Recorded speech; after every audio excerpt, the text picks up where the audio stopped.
السلام عليكم. هنعمل النهاردة بقى طريقة قلاش يعني جميلة وسهلة قوي. حرفيا يا جماعة مش هتاخد في ايدكم يعني 5 دقايق بالظبط ويمكن اقل. فانت يا دوب يعني هتقطعي كده وترصي في الصاج على طول، يعني بقى لا هتورقي كده ورقة ورقة ولا هتدهيني سمنة ولا اي حاجة. شوف الطريقة وان شاء الله هتعجبك جدا. شايفين يا جماعة قد ايه؟ ما شاء الله كده مورق ومقرمش وهش جدا، عامل زي البغاشة. هنعمل له كمان كده حشوة خطيرة، طعمها بيها هيكون أحلى وأحلى. يلا نشوف الطريقة. حطوا لايك للفيديو وسموا الله وصلوا على رسول الله صلى الله عليه وسلم في التعليقات. زي ما تعودنا في أي حلوات بنعمل. أول حاجة الشربات.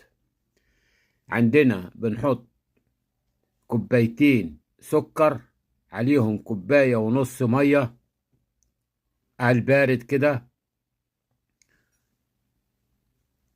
كوبايتين سكر هنحط عليهم كوباية ونص مية.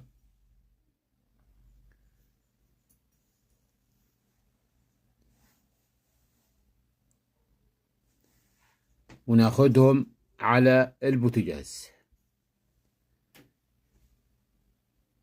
ونولع عليهم ونسيبهم، ما نقلبش فيهم لحد ما يقلبوا كده يبتدوا يغلوا. نقلب فيهم تقليبة بسيطة.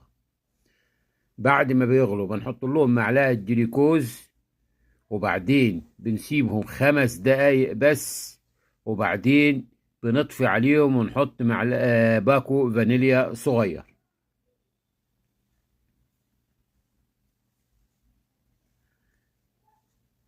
هنعصر الليمونة، طبعا ليمون أساسي. بمجرد ما بنعصر الليمونة بنستنى دقيقتين ونحط باكو الفانيليا ونطفي عليها على طول، عشان الفانيليا ما تغليش، عشان تبقى الريحة موجودة فيها وبتدي ميكس حلو وبتدي طعم وريحة جميلة جدا لأي حلويات. بعد كده الحشوة بتاعتنا عندنا السوداني اللي عملناه، ادينا له خلط نقطة أخضر عشان يبقى زي الفستق معانا. وبنحط عليه جوز الهند، بنحط عليه حوالي 3 أو 4 معالق جوز هند، ودي بتبقى الحشوة بتاعتنا.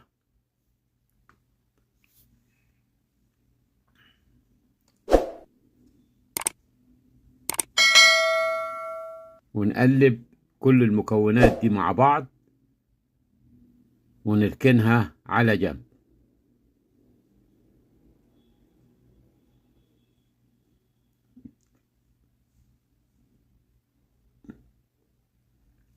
ومعايا لفة جلاش تكون طرية وعلى قد ما تقدر، وإنها تكون طازة أفضل. فأنا دايما يا جماعة بستخدم الجلاش ده، بيجيبه كده سايب مش معلب ولا حاجة. بجيبه محل بتاع فطاطري، بتكون اللفة كده كميتها كويسة وعدد ورقاتها كمان بتكون كتيرة. ده غير إنه ما شاء الله بيكون طري زي الملبن. شو كده قدامي، وهبدأ بقى أقطعه إلى شرايح بالشكل ده. يعني أنا قسمته كده ل5 قطع متساوية، شرايح متساوية. اعملوا يعني مفيش صح ولا غلط. فأنا قطعته كده يعني وساعات المسطرة أو القدم الصلب زي ما انت. قطع متساوية، كل قطعة 10 سنتي. ودايما تجيبوه زي ما قلت لكم من عند الفطاطري، ما تجيبوش المعلب لأنه بيكون أفضل وأحسن من المعلب اللي بيجي جاهز. ونبتدي زي ما انتم شايفين كده بنقطع الشرايح، بتبقى بالطول اهو. بنقيس 10 ونبتدي نقطع.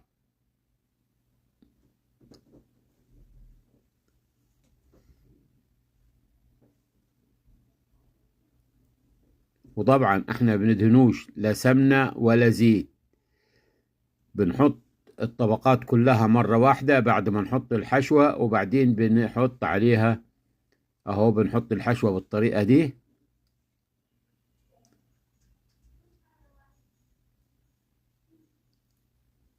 ونلف كده وناخدها على الصاج بتاعنا، حتى الصاج ما بندهنوش سمنة. وبنيجي نعمل واحدة تاني.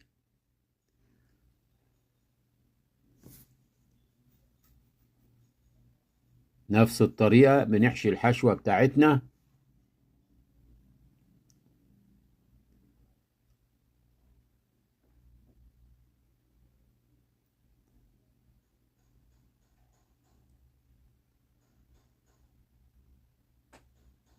واكمل وارجع لكم تاني عشان ما اطولش عليكم الفيلم. ده خلصنا كل الكمية، هنبتدي نقطعها قطع متساوية زي ما انت عايزاها بقى. عايزاها مثلثات، عايزاها مربعات، بس القطع لازم تكون متساوية. ولازم نقطعها قبل ما ندخلها الفرن وقبل ما عشان لما تنشف تدخل الفرن بتنشف، مش هتعرفي تقطعيها هي وطرية دلوقتي قبل ما تدخليها الفرن، وبعدين نسقيها بالسمنة. دي أهم حاجة.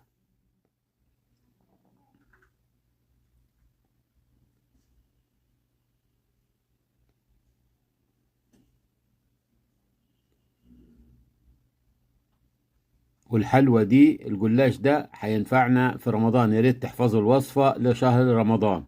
وما تنسوش اللايك والاشتراك. كده خلصنا كل التقطيع. هنجيب كوباية سمنة، ما نقللش عن كوباية السمنة. ممكن بقى انكم تستخدموا الكوباية دي كلها سمنة كده، وممكن كمان انكم تخلطوا معاها شوية زيت، يعني تخلوا نصها مثلا سمنة ونصها زيت، او كوباية الا ربع سمنة والربع زيت، يعني زي ما انتوا حابين كده ومتعودين تعملوا. فكل ما كنتوا يا جماعة عاوزينه كده دايب على الاخر ومقرمش ومستوي كويس، يبقى ما تقللوش عن كمية السمنة. هندخله الفرن على درجة حرارة 200، هيطلع معانا بالشكل ده.